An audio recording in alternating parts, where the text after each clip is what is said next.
Are you for real? So often people want to say, why aren't you talking about the border crisis? Or why aren't you talking about it in this way? But people don't want to have that conversation. They want to say, what about the surge? Well, first of all, just gut check, stop. Anyone who's using the term surge around you consciously is trying to invoke a militaristic frame. And that's a problem because this is not a surge.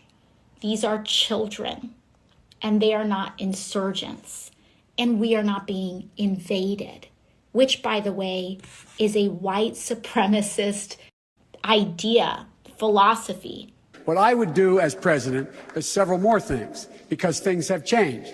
I would, in fact, make sure that we immediately surge to the border, surge. Hit me! Get into it! It's time! Man, you know. Get into it, get on up!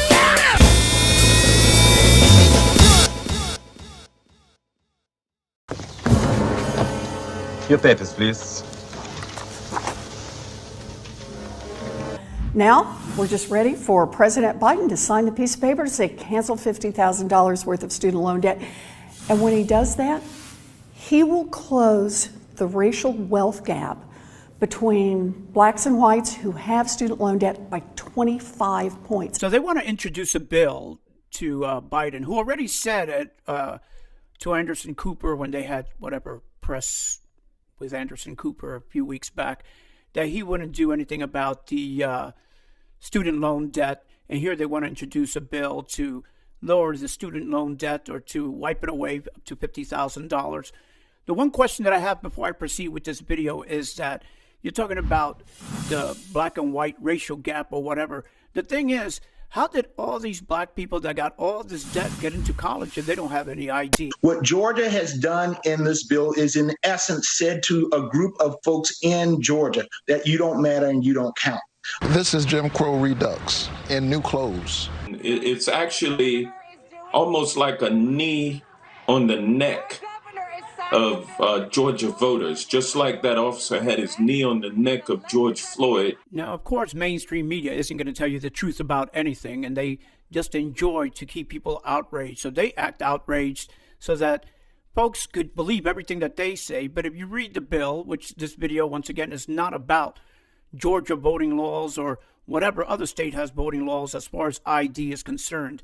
Yes, this video is about ID, but it's almost as if it's indirectly about IDs. But don't listen to the garbage mainstream media tells you. It's all about outrage, and it's just absolutely ridiculous what's going on. I mean, they just plain and simply lie. That's why HR1, SR1, and HR4 are such essential pieces of legislation, because whether it's happening in Georgia, in Arizona, in Pennsylvania, in Kansas, in Iowa, where voter suppression is rearing its head yet again. We're very proud of HR1. We think it is the Constitution of the United States. We think it represents the democracy of our country. The first 300 pages to remove voter suppression. And you see how necessary it is when you see that over 40 states have over 250 laws now that they're striving to pass to lower voter participation. There's a pandemic of voter suppression everywhere you look. Republican legislatures are trying to stop, in most instances, black voters from voting and all other voters from voting. So HR1 is imperative. There is no such thing as a pandemic of voter suppression. Apparently, in the last election, more people voted in that election than in any other election. I'm sure you've heard that many, many times over. And that's the whole reason why you have that resident in the White House right now. If that is where he's at, unless, he's in his basement somewhere or playing Mario Go-Kart or whatever it is. But that is their thing, voter suppression, only because they feel that people cannot get IDs. To ask for someone's ID would be what? It's that R word again, that wicked, wicked R word. However, what does it take to get an ID? Not very much, actually. And if they're so concerned about people's not having IDs, maybe they should have a program for that and give folks vouchers so that they could go down to their local DMV and get an ID. It's only like $31.50 here in the state that I am, Commonwealth of Pennsylvania.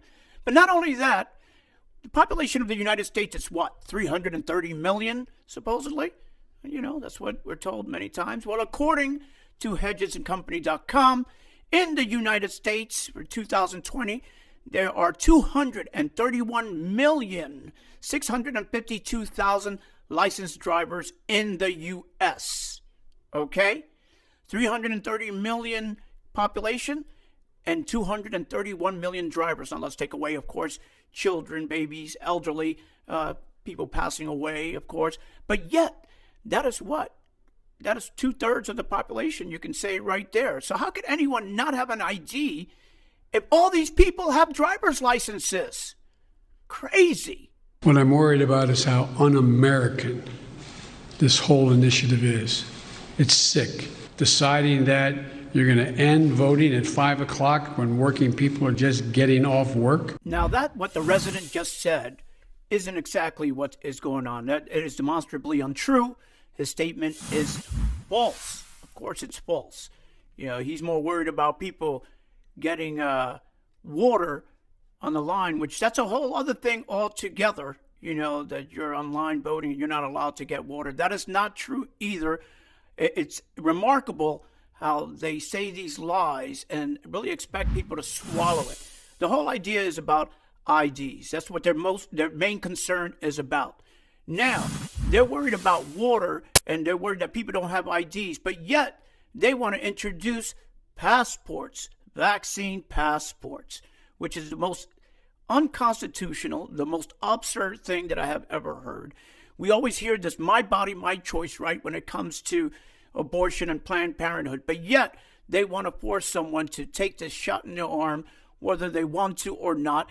There are people with religious beliefs or just plain, you know, don't feel that they should get it, don't feel confident right now in getting it, and who can blame them? But they want to take that choice away from you, and they want to involve businesses and corporations in this so that if you don't have a passport, you can be denied entry into a business. Now tell me, is this not America? A determination or development of a vaccine passport or whatever you want to call it will be driven by the private sector. Ours will more be focused on guidelines that can be used as a basis. Okay, a couple of problems here. They want to call it racist to ask people for ID to vote. However, you need an ID just to get a vaccine.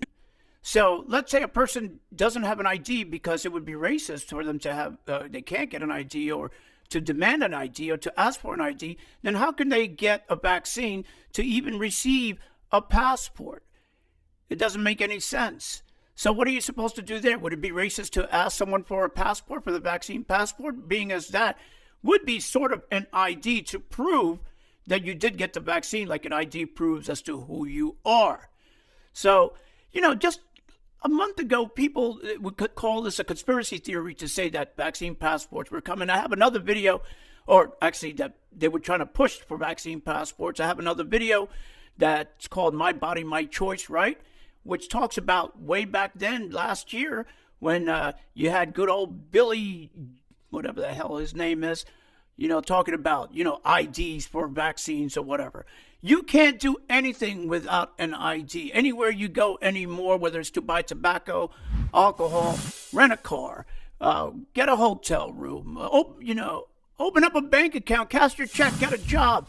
All of that you need an ID for. So it is outrageous to think that people don't have IDs and that it is impossible to get them. And this has been the story that's been pushed for, you know, over and over again, usually around election time or when they're trying to get away with some type of agenda. But that's what it's all about. It's okay for people not to have IDs to vote, but you must show a passport to enter a business or just to walk down the street, which is completely unconstitutional to take away someone's freedom of movement. It's very simple to think about it, that we have an open border with people just pouring in. Do they have IDs? No. Are they going to give them IDs? Are they going to get them IDs? Are they going to get vaccinated? What is going on? But yet you want to make these demands on the people and try to get your way just for the fact that you want to have power. That's what it's about. Tell me, does any of this make any sense to anyone at all?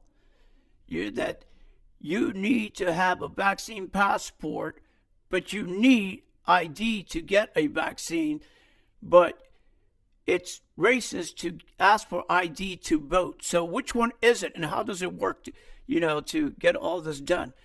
If they are so concerned with people not having IDs, or they can't get IDs, or it's racist to get IDs, or you feel that people don't know how to get IDs because that's what they always talk about, then as I said earlier, then have a voucher program, and people can get IDs. They know if they can find a vaccination site, I'm sure they can find their DMV in whatever state that they're in. It's not the most difficult thing. One of the things that I spoke about to a friend of my man, Tom, I had said, what is one of the rites of passage for most young people in the United States, or maybe around the world? And that is the time that they can get their driver's licenses, right? That is one of the rites of passage. I'm going to get my driver's license. Hence the fact that you have 231 million licensed drivers in just the U.S. alone. So how could it possibly be you have all these people with driver's licenses and no one knows how to get the same as an ID, which you get at the same place?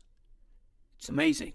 So how about if you don't want to get a vaccine? Could you wear a mask to get into a store? Or are they going to say, no, you must have a passport? But this entire time we have been wearing masks. So all of a sudden you have a passport, masks are no good?